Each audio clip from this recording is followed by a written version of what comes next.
We need it. Oxygen is why we breathe.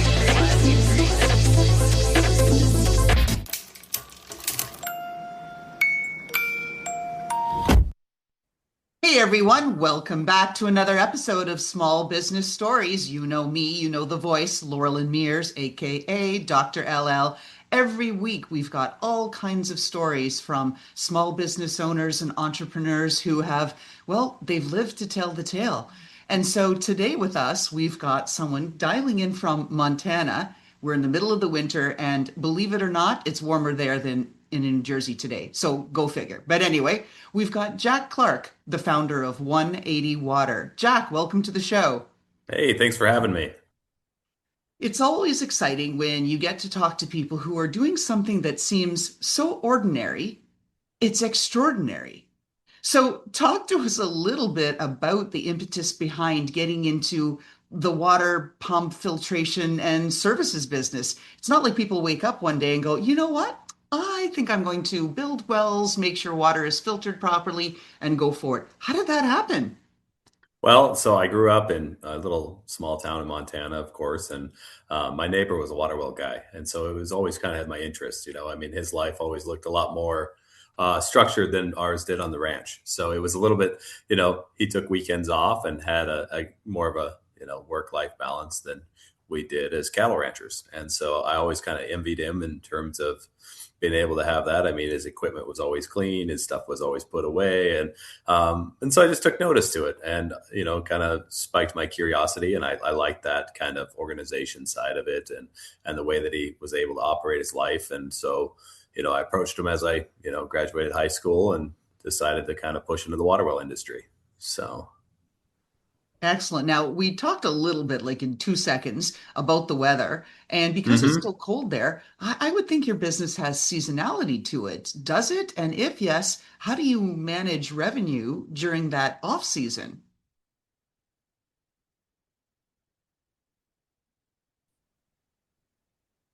Oh, we had a little slight hiccup there, but Okay, did you hear me? Let me repeat the question again here. sure. So, Jack, we briefly alluded to how freaking cold it is. So that makes me Hmm. think that your business might have seasonality to it. You can't really dig for wells or things like that when it's minus a million degrees outside. So, what do you do in that off season to keep your employees paid and manage the presumably lower income coming in during those off seasons? hmm Yeah, we shift into more household stuff in terms of the filtration side. Filtration's been a really consistent product in the wintertime to keep us really busy. And then we manufacture too. And so we take some of our drill crews and put them on our manufacturing side of Pump X to be able to keep everybody moving forward. But, when it's a nice day of, blistery 20 degrees, then we're out drilling. I mean, it's hard because our customers need water and we need to supply it. So we're always busy. But in the off season, we just do as much as we can, but sometimes it's not as much as we usually do. So. Got it. Now, you've talked about manufacturing. So, what's that like running a manufacturing center and business within the United States right now? We've got everything, and again, we never get political on the show. That's not our bent, Hmm. but everything from volatility and tariffs to access to supplies and materials, that must make it pretty tricky to be able to manage your supply chain. So, how are you getting around all of that? Well, I mean, we're fortunate because a lot of our stuff does come from the United States, so we're not really, super in the tariff world, and we haven't really had those, big hiccups. We've had some stuff that comes out of our northern neighbors out of Canada here that, everybody's been really good to us. I mean, we're just a straight up honest company that, follows the rules, and so I mean, it adds another rule to follow, but it hasn't really seemed to affect us too much. So. Do you think the fact that you're headquartered in Montana has something to do with how people treat you with congeniality versus I'm over here in the Northeast, New Jersey, New York? I find people are really tough on vendors from this area. Think Mhm. there's any truth to the difference? Well, I think, as a Montanan with these kind of values, I think it's, it it's definitely has a big core part of the way that we operate. I mean, we will not sign a franchise agreement until I look you in the eye and shake your hand. And that's the way that we're going to operate. And that's the way we're going to do business. And if we don't like it, then that is what it is. But that's the way that we do it. So we're kind of old school that way. I mean, we have contracts and are obviously very organized and federally regulated. But, at the end of the day, that handshake and eye contact means a lot to us. Gotcha. With respect to franchising, it sounds like you want to control it. I just had on earlier this week a guest on my podcast. He's the founder of Franzi, which is a Mm-hmm. franchising company that makes it available to not only potential franchisees, but investors.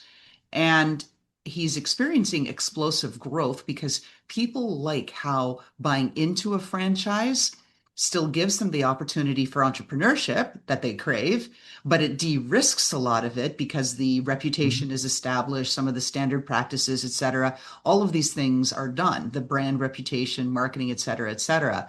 Do you think that franchising is something that a lot of companies should look at in order to promote their own growth? Or do you think it's really not for everybody? I think that was a tough one. So, like the things that I looked at in terms of the measurements that make the water well industry kind of fit that is that, we might be a larger, 15, $20 billion industry, but nobody owns more than 5% of it. And so it's a really mom and pop kind of niche market that is very generational. And I think that's what kind of makes it a good fit is our customers are used to dealing with smaller companies. I mean, an average water well company is 5 to 8 employees. And so we kind of tried to tailor all that into the franchise model of, let's set these up, let's set the territories up so they can have 5 to 8 employees and be a really standard water well company. But let's work together to try to increase our knowledge base, deliver a better product to our customers, and then also have the benefits of being a larger company, buying power, market cap, and be able to put all this advertising and all these things together to get the best of both worlds, if you will. So, and I mean, our franchise model has been very successful in terms of all our locations are doing really well. And I mean, I think our guy in Billings that started 2 years ago is already at 75-star reviews on Google. And that reaction to that intimate of it's a small business and we're here and we care about you is really important to our model. So we're really, really focused on owner operators. Excellent. You're really building something like deeply meaningful, right? And personal, It of is. course, with you behind it Mm-hmm. at 180 Water. But you've also talked openly about you're a father. So I when am. those two roles compete for your time and energy, how do you decide what enough on either side looks like on any given day? Mm-hmm. Well, that's the beautiful thing. When you work as much as humanly possible, it doesn't matter. You know what I mean? Like what I mean by that is I have my max amount. I'm home every night for dinner with my children and my wife. And I might leave before they're awake in the morning, but I'm always home in the evening. And that's my balance. And we travel a lot. It takes a lot for me to be able to kind of unplug. So I usually just have to leave to quit working. So my wife's actually very patient with me, but with that, I mean, there's only so many hours in a day and there's only so much you can do. And so as long as I can fill that productively as possible, which for me is basically meeting to meeting to meeting to meeting to work with all my different teams to be able to move forward is the way that we structure it typically. So my time is very valued. And it's almost easier at this size than it was when I was wearing more hats. People are very respectful of my time and it's a blessing. So I think that segues and almost answers my next question. But in a recent podcast you did in the fall of 2025, Dr. Breen, you talked about, hey, I'm a workaholic, right? You own the mhm. label. And there's been a lot of flack from especially Gen Z rising up through the ranks who is craving soft life, right? They talk about Mhm. that all the time. They want nice amenities around them, lots of time for bubble baths. They want to eschew hustle culture, all this sort of stuff. So you've chosen and embraced work that meets a real Mhm. need, right? But what is that emotional cost of caring so deeply? And how do you keep that from hardening you or burning out? Because that's the exam question. Everybody's like, okay, I get it. Passive income is a farce, right? You've got to do a lot Mhm. of work until you get to passive income. It doesn't happen overnight. Hashtag viral. So how do you balance all that so you don't burn out and just get hardened? Yeah, right. So like definitely one of my goals when I first started out was like we all see that contractor or somebody like myself that has worked too much and he's angry and hates the entire world at 40, right? And so one of my goals was to make sure that we I didn't hate the world and I was happy in my life. And I've really stayed true to that. And I refuse to work with people I don't like. And that's a good start. I mean, there's a reason that we shake hands, look each other in the eye and make sure that, hey, we get along and we like each other and we respect each other. And that's the first step. And so, and then, there's lots of little things that we do, in the company too, to make sure, we call them stupid rules, and we don't do stupid rules, where if we're making rules, restock the paper towels in the bathroom, then we have the wrong people on the bus. And so we make those shifts and we make sure that, we keep our company running with a side to side accountability so the guys can help me accomplish that culture, if you will. Gotcha. Has someone who had a fatal attraction business partner? Yes, I get it, right? So, what boundaries have you had to learn? You talk about, okay, evenings are yours, they're yours with your wife and your children, and you take vacations and you unplug. Did you have to learn those the hard way, or did that just evolve from the beginning and saying, look, I'm going into business and embracing entrepreneurship so that I have that freedom? Tell us about that approach, that journey. Yeah, so my wife is actually a veterinarian. So we got married, 22 years old, and then we were 5 years of long distance. And so Oh, it really kind of made that like totally dive in and like totally, I could totally 100% focus on my work and overdo it to every level in terms of, I can work 16 hours a day, no one's home, everything's good. And then I could unplug from that and shift into I'm strictly with my wife, and I can fully engage in that aspect of it. So it kind of, it allowed me to kind of build that structure in at an earlier age that, have those clean lines, and I think the cool thing about the franchise model is, we say it a lot here, is like we try to get it to the point where it was year 5, year 6, where I can lay down in bed at night and know that everything's done. And those checklists are done. My invoice is correct. My bills are paid. My parts are marked up and everything is correct. And I think that like, that's the key to franchising, is to be able to take that deep breath and go, it's Saturday and I'm home with my kids and everything is done. And you have yes. that structure and that, it takes a long time as a business owner to get to that point where we're getting these guys there really quickly. And that's a huge blessing. And that's something that we get to deliver. And I think that's one of my favorite parts of 180. How are you doing that? That's the exam question. Yeah.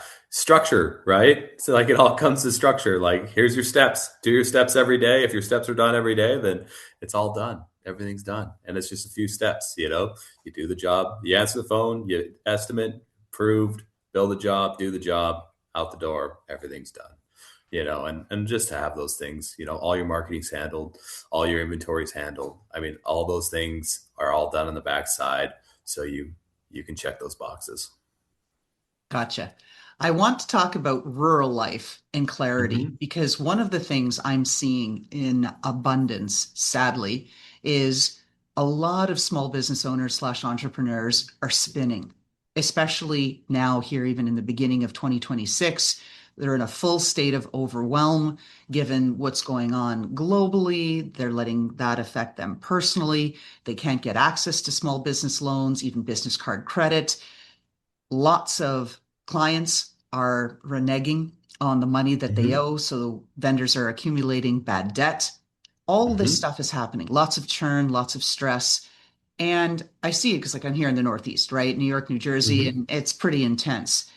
Do you think that because you live in rural Montana, right, a town of 1,800 folks, far, far, far from the noise and all the nonsense, right, that most of us as founders swim in, that this physical distance from hustle culture has changed how you can look at success and growth and let you focus on what really matters because you're not impacted by the intensity and the noise? Do you think that's Mm-hmm. helped?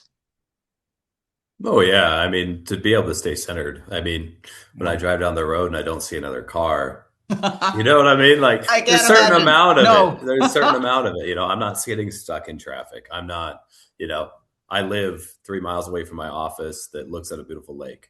And so like, it's just very different, and I think it's nice to be able to wake up, have a cup of coffee and watch the sunrise, and it's just, Mm. so yeah, I think that there is a difference to that, but, and for like all the business owners out there that might be listening, I used to have those worries. I used to go to bed at night and couldn't sleep because I was worried about something, right? And then one day I just decided I'm going to wake up and I'm going to do the best I ever could. It sounds corny, it sounds simple, right?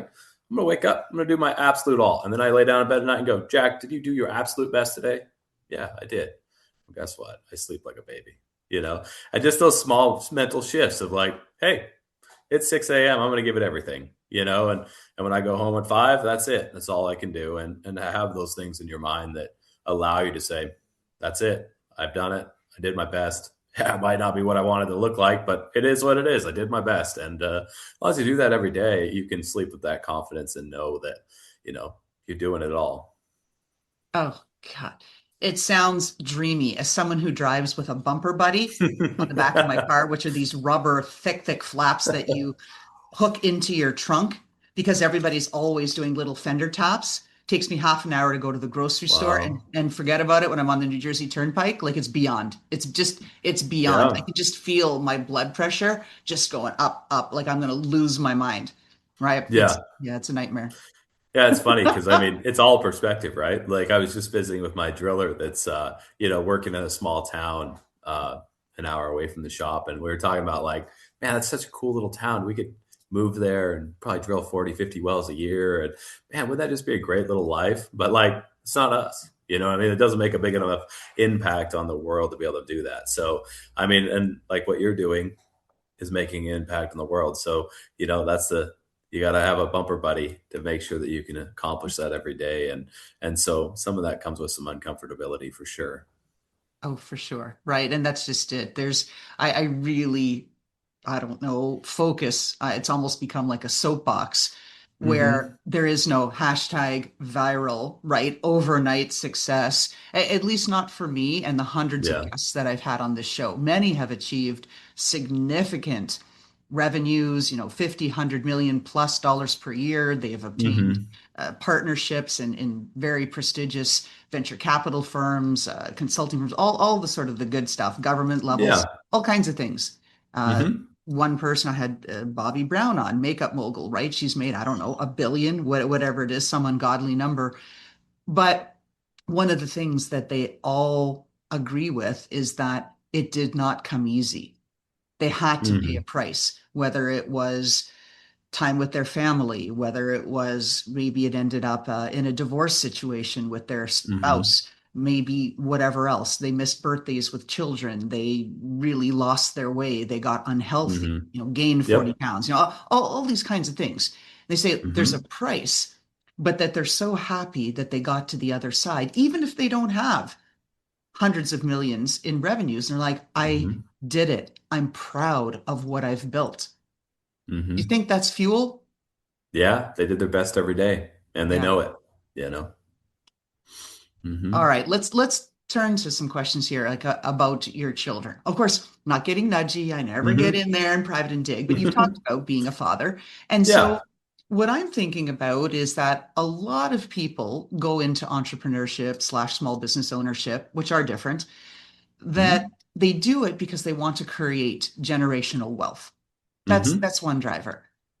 But I want to Hmm. think about the other side of it is what do you think 20 years from now? I don't know the ages of your kids, not asking any of that, but what do you think when they reach that point of adulthood, mid 20s, right? When the brain is just pretty much fully formed and they can process emotion and experiences and things like that, fully functional adult, right? When they're in their mid Hmm. 20s, what are they going to say? Not about what you built, but about who you were and what you've created. What do you think their reaction is going to be?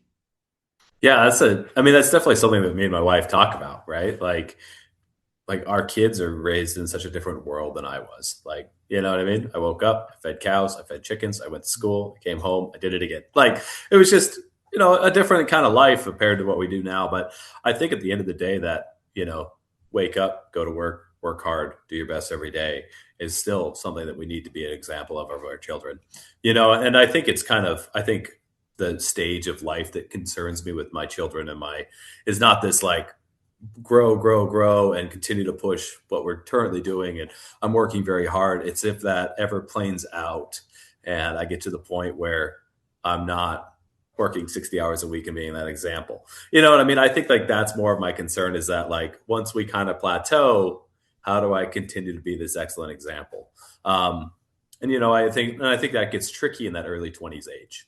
And I hope that they're really proud of what we accomplish. And as you know, as any entrepreneur, there's always going to be times where, you did your best, but maybe some people didn't agree with what you did. And there's always going to be those things, but I hope that they know that, their dad was always a good man. Right. That's the key legacy that we all want, right? Be Hmm. recognized as that good parent. It's nice to bring some Hmm. success and some financial, I guess, latitude, with all of that. But really, at the heart of it, we want to be generally, right, as people proud of who we are and the relationships that we've built. Yeah. With But I with never want to take it away from my children either. You know what I mean? Like I want them to have the opportunity to be able to do it on their own, like I did, and I think that struggle is really important. Do you expect that your kids will take over 180 Water? I don't think so. I think that they'll find their own niche in life. I'm very dyslexic. My children are young, and so I don't know if they're going to be dyslexic or not at this point. But I imagine that they probably will be, and so I think they'll have their own passions in life. So. I think that affords children with a lot of growth and freedom that they Hmm. need.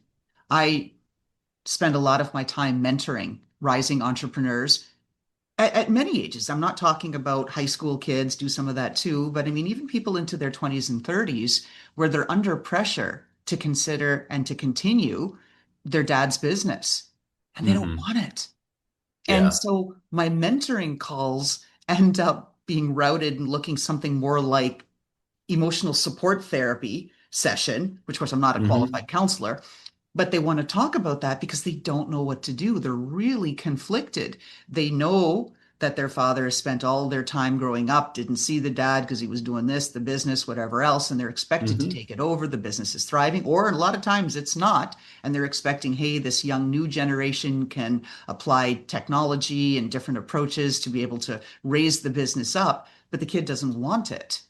Hmm. And so I think it's very empowering that you're raising your kids to say, yeah, you know what? You get to do what you want to do, right? It's your Yeah. path. This was mine, but you choose yours. Well, and I think I felt that pressure. I mean, coming Mhm. from the agricultural side, it's not, these ranches do not pay for themselves in terms of just a basic investment. I mean, if it's $1 million ranch, the cattle could afford, a $500,000 ranch, and we need $1 million ranch to be able to run that many cattle. And so it's always been tough because you always kind of had to have a start in agriculture. And so I think that pressure of making sure that you maintain that ranch that, the cattle can't pay for, but that's your career is running those cattle gives you that kind of, same pressure as we could accidentally give our children and taking over the family business.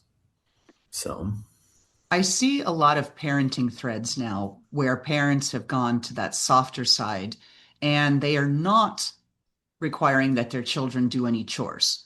The children, oh, you hmm. still get your DoorDash bill, your Uber, your whatever, this, that. You want to go movies, this, that, whatever you're doing. Oh, Amazon, yeah, click here, put it on the credit card. No Hmm. chores required in exchange for said allowance. Just go do and Hmm. go buy. Do you think we should be shifting to help children to enable them better by giving them chores? Like you said, you grew up, woke up, fed the chickens, fed the cattle, did whatever you did, Hmm. went to school, came back, did it again. Do you think that that instills a work ethic that's missing from a lot of today's rising folks? Yeah, I would think so. I mean, if I don't feed the chickens don't, they don't live. And so that kind of pressure is, I think agriculture is an important part of instilling that in the children. I mean, there's accountability with it. And so, yeah, I think it's important to, kids have chores and responsibilities. And if those responsibilities don't get done, then there's a side effect to that. So, yeah, I think it's important to have accountability, but, I think it's good to be a good example too. I mean, my little girl's too young, but she walks the trash can down to the end of the driveway with me every time because she wants to be a part of it, you know? So is it more work to have her help me? Absolutely. But it's totally worth it at the end of the day. And, and I think just letting your children see that side of life is important. Uh, Absolutely agree. So, as we're nearing the end of our show here, Jack, what would you like to tell our listenership? We've got a lot of entrepreneurs and small business owners at all levels. Some are Mhm. just thinking about starting a business. Others, as I said, they're in the tens of millions of dollars of annual revenues. What do you want to say? Hmm. It's an interesting one with such a widespread, you know. But I think we all find a way to be happy at our own pace, and it's always about what we're working towards. And I think that that's an important part of 180 and all our employees and everything here is that everybody's moving up in the world. As long as you're on the uptick, you're on the right path, and that enjoyment of enjoying the road of the uptick is important. You know, I mean, the guys that got to 100 million, they could have laid off at 10, but they wanted that thrive to be able to push up to the 100 in that path. And so I think to make sure that we continue to do the best we can every day and know that we're on an uptick path is really important. All right. Where can people find more about you, Jack Clark, 180 Mm-hmm. Water? Where can they go? 180waterfranchising.com. I mean, we're just a small business, so we have a lot of information there about me, my life, shoot, my cell phone number's probably there. So, you know, so we're very easy to get in contact with, and we're always here to help. And that is terrifying on that contact level. Every once in a while, one of my friends will Google me and they'll go, "Lore." I'm like, I know. Just don't even tell me. I don't want to know. Right. Yeah, Right? It's scary. All it right. is. Signature question as we wrap up the Mm-hmm. show.